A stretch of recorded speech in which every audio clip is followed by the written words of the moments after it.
Halo, Hotman lagi di suatu perkebunan tebu di daerah Lampung. Aduh, ini jalannya loncat-loncat, udah mau kehamilanku turun. Ya, di suatu perkebunan ya di Lampung. Hari ini hari Senin. Dari perkebunan ini saya mendapat kabar Peggy sudah bebas dengan putusan pra-peradilan oleh Hakim Pengadilan Negeri. Ya. Halo Peggy, mau nggak gua traktir makan ramen di Hotman Ramen? Ya.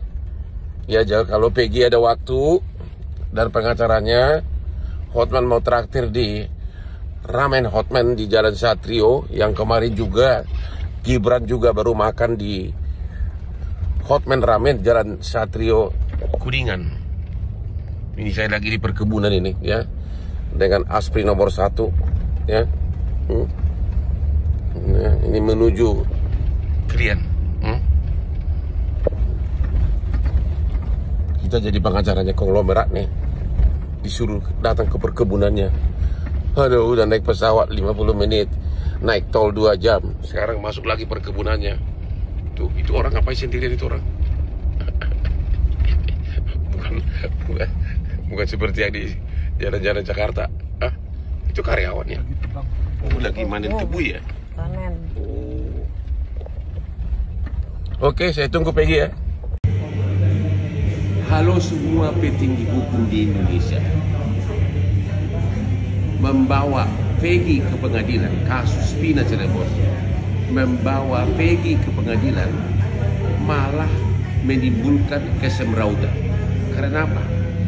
Berita acara, banyak berita acara kasus Peggy 2024 bertentangan dengan berita acara di kasus 2016. Jadi bagaimana bisa kita membawa orang ke pengadilan kalau serba tidak pasti? Padahal perkara tahun 2016 sudah ingkrah, sudah final. Kalau perkara 2016 sudah final, BAP-nya berbeda dengan BAP yang sekarang, berarti ada yang salah. Berarti pasti salah satu BAP tersebut salah. Apakah 2016 atau 2024 atau dua-duanya salah. Jadi kalau serba tidak pasti, kenapa kita paksakan bawa Peggy ke pengadilan? Kalau serba tidak pasti, karena jelas-jelas BAP-nya berbeda. Di BAP 2024, 5 terpidana mengatakan Peggy bukan pelaku. Tapi di BAP tahun 2016 mengatakan Peggy pelaku.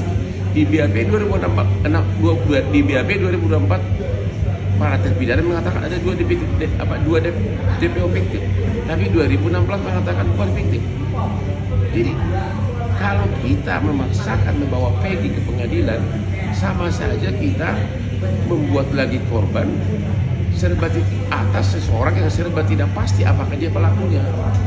Jadi kalau tidak pasti, ngapain kita cari korban lagi?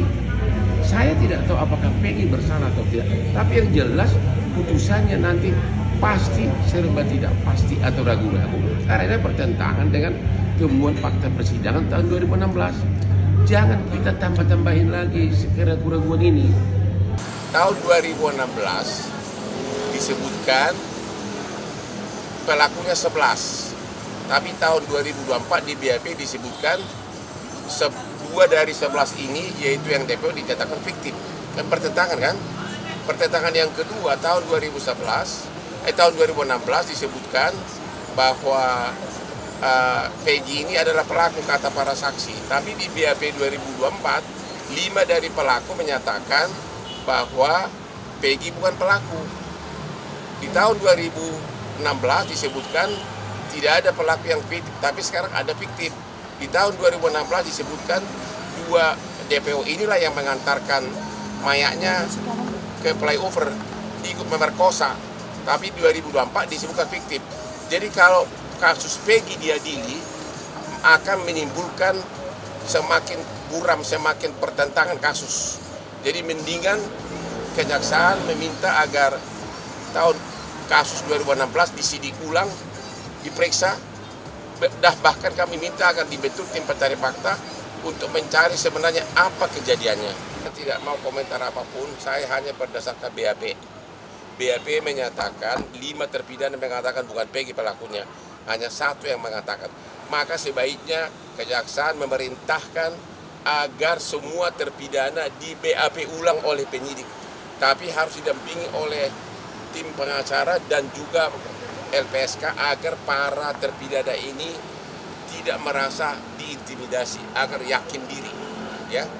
Jadi saya nggak begitu yakin isi BAP yang dibuat tahun 2024 karena bertentangan dengan BAP tahun 2016. Bahwa kasus Peggy buru-buru ke persidangan itu hanya taktik agar kasus ini seolah-olah sudah selesai.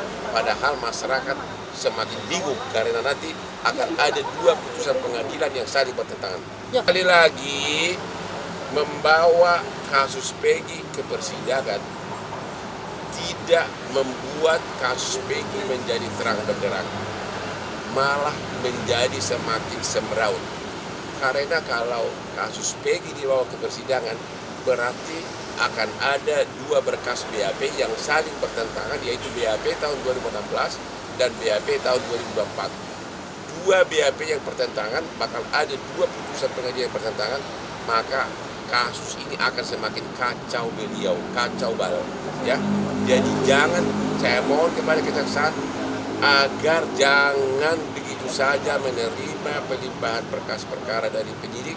Minta di BAP ulang semua terpidana ini, minta diperiksa ulang saksi-saksi yang meragukan. Misalnya ada saksi mengatakan malam-malam bisa pilih 100 meter, ya, itu tidak masuk di akal, ya. Jadi mentargetkan Peggy agar segera divonis adalah strategi yang kurang tepat. Sekarang ini sudah rakyat sangat kecewa, hanya itu jawaban saya, ya. Sangat kecewa. Makanya sangat diharapkan Pak Jokowi, walaupun ini menyangkut rakyat miskin, menyangkut para buruh bangunan, apa salahnya sih Pak Jokowi berani membentuk tim pencari fakta dari para profesor hukum pidana dari universitas. Kasus Vina tidak bisa lagi dibongkar. Misteri sebenarnya hanya dengan jalur pemeriksaan melalui KUHAP atau Pro Justisia, karena sepertinya yang difokuskan hanya Peggy.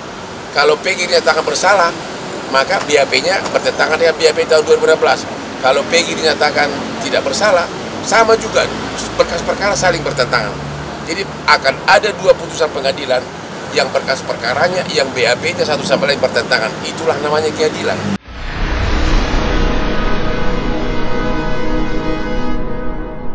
Jadi jangan lupa untuk subscribe Cumi Cumi. Ditekan ya tombol lonceng merahnya.